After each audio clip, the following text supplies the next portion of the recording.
George Floyd's death and the protests that followed have gained attention around the world. This was the scene at a peaceful protest in Minneapolis yesterday where Floyd died in police custody. The recent protests have also raised questions over law enforcement's response. A recent op-ed by the Washington Post looks at how Western media would cover Minneapolis if it happened in another country instead of here in the U.S. Karen Attiah is the global opinions editor for the Washington Post and the author of that article. She joins me now from Dallas. Welcome, Karen. So great to have you with us.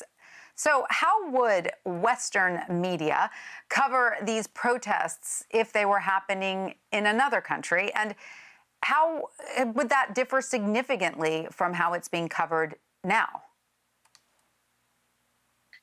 To be honest with you, I wrote that piece, I believe now on Thursday of last week. And over the last couple of days, the situation in the U.S., as far as the scale of the protests and the uprisings, has only increased. We've seen journalists being arrested and assaulted.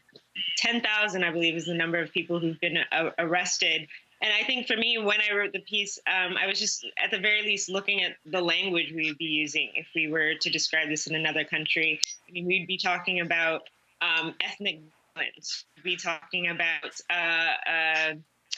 ethnic minorities. We'd be talking about, that this is a former British colony that hasn't quite figured out how to manage its affairs without the UK.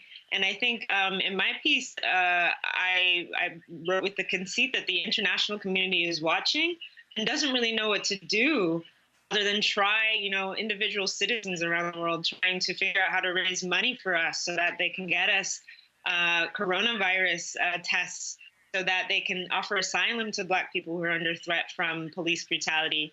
So I think for me, I think we would look at us as a failing state, to be honest. And how has that different from coverage lately? It doesn't seem all that different now, to be honest with you.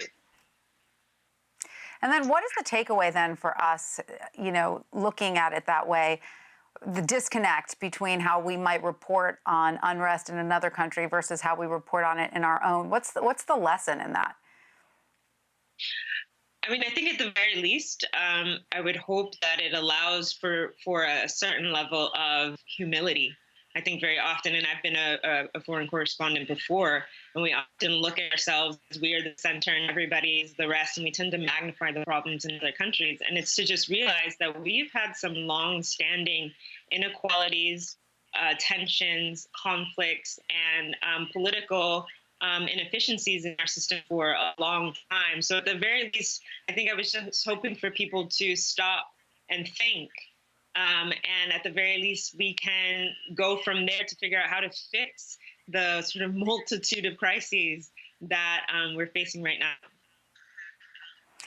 Do you think that this also lowers our standing on the national stage in terms of whether the U.S. can pretend to be a moral example of democracy for the world? I mean, because we've now seen these protests in numerous countries outside the U.S., sort of in lockstep with the protesters here in the U.S. So somehow George Floyd's death has galvanized this movement internationally. And is that an example of the rest of the world seeing us all more on an equal plane? I mean, I'll just, tell you that I've had friends from around the world who are texting me, asking me, like, be careful. Are you safe? Are you keeping okay? Again, both with the raging pandemic here, we're past 100,000 deaths now, and with the protests and frankly the police violence that these protests have catalyzed. The images have been shocking of tear gas and rubber bullets. So I think a lot of people around the world are aghast and frankly are sad a little bit. I think that we had for a long time a reputation of, trying to be good. And we've spent a lot of capital, both human and literal capital around the world, trying to invest in our image as a place that values freedom, that values expression, of justice, of democracy. And now we're seeing the cracks at a lot of that image.